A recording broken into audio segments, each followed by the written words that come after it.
कर्जतला Indi स्टुडिओची फॅम tour आता सुरू आहे आणि मी सुद्धा वेगवेगळी ठिकाणं तुम्हाला दाखवते आणि आत्ता मी आलेली आहे या इंडी स्टुडिओमधल्या खाऊ गल्लीमध्ये. म्हणजे ही पुरातन काळातली मी आता ते खाऊ गेले सगळं वाटलं नाही काही दिसत नाही खाण्याचं काही नाही आहे. पण मला असं वाटतं की जोधा अकबरमध्ये कदाचित ही यूज झालेली असणार आहे. आणि सुनील तावडे सर आपल्यासोबत आहेत.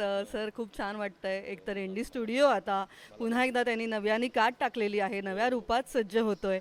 हे ऐकूनच खूप बरं वाटतंय. काय वाटतं? आम्ही काय माहिती ना ह्या स्टुडिओशी ना भावनिक अटॅच झालो की असं वाटतं की अरे हा आपला स्टुडिओ असा बंद राहिलेला आवडत नाही. म्हणजे आजारी माणूस आपल्याला खूप दिवस असं पडलेलं आहे आणि तो अपेक्षेने बघतो की मला काहीतरी आधार द्या, मला माझं खूप काही करायचं आहे मला, पण मला कोणीतरी काहीतरी श्वास द्या असा हा स्टुडिओ बोलवत होता. आणि महाराष्ट्र शासनाने त्याच्या पाठीशी खंबीरपणे उभं राहून त्याला श्वास दिला. आणि त्याबरोबरच FTI पण जॉईन झालेली आहे आणि त्यांच्या MOU झाला असेल त्यांचा.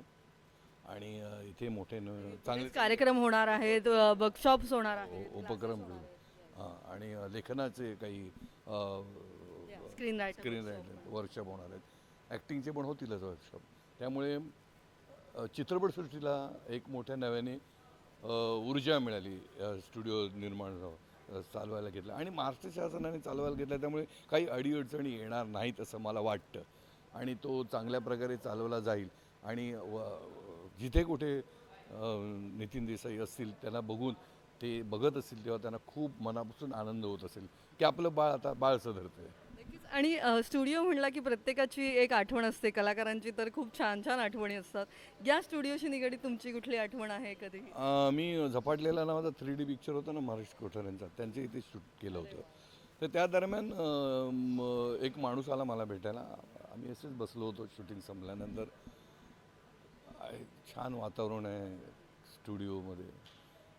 तर तो माणूस म्हणा कसं वाटतं तुम्हाला, बरं वाटतं ना? हो मस्त वाटतं, छान. कसं वाटलं तुम्हाला स्टुडिओ? म्हटलं छान स्टुडिओ म्हटलं. तर मी नितीन देसाई असं ते म्हणाले की आम्हाला अवाक झालं रे, एवढं मोठं भव्य दिव्य साम्राज्य निर्माण करणारा हा कला दिग्दर्शक इतका डाऊन टू अर्थ. आणि त्यामुळे त्याचे जे माणूस पण होतं ना, त्यामुळे आम्ही या स्टुडिओशी त्या माणसाशी असं निगडीत झालो, एक भावनिकदृष्ट्या अटॅच झालो. त्यामुळे असं होतं की दुःखद घटना घडली आणि असं व्हायला नको होतं ते झालं. पण आता नाही, आता आशेचे किरण दिसत आहेत. एक छान आता स्टुडिओ सुरू होऊन पुन्हा एकदा लाईट कॅमेरा ॲक्शन इथे आवाज येणार आहेत. तेव्हा आता सगळ्यांना मला एवढं आवाहन करायचं की सगळ्या जागतिक चित्रपटसृष्टीला की इथे येऊन शूटिंग करा आणि पुन्हा याला उभारी येऊ दे. हा खूप छान स्टुडिओ असेल. सर फक्त जाता जाता सांगते, विचारते की 2025च्या डिसेंबरमध्ये आपण भेटलोय. 2025 तुमच्यासाठी कसं होतं, किती स्पेशल राहिलं आहे आणि 2026मध्ये काय आगामी येणार आहे? 2025मध्ये खूप आराम केला मी. पण असं वाटतं की 2026मध्ये आता इंडी स्टुडिओमध्ये आता माझं सिनेमाचं पण शूटिंग सुरू होईल असं मला वाटतंय. तर अजून एक आनंदाची गोष्ट राहून गेली की 25 डिसेंबर ते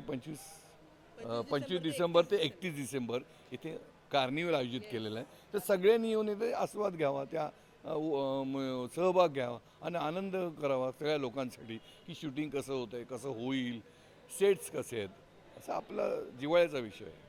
thank you so much sir. Thank you आणि हॅपी न्यू इयर तुम्हाला. Thank you, same to you.